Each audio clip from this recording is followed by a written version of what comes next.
Quälerei vom Hans Glückstein. Was so ein Kind quälen kann, da ist man einfach baff. Denn ob man's sei will oder net, man ist dem Kind sein Aff. Und tut man ebbes mal net glei dem kleine Ding, dann brüllt's: „Was willst 'n mache in der Not? Der lausig Grutze will's. Muscht Schockelgaul und Esel sei, muscht piepse, grad wie 'n Spatz, dich auf de Bodde lege als und miaue wie a Katz.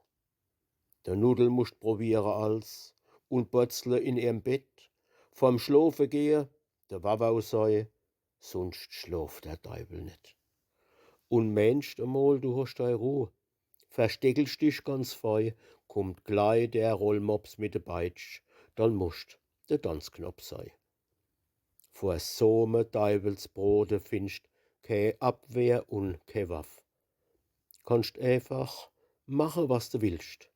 Du bist dem Kind sein Aff.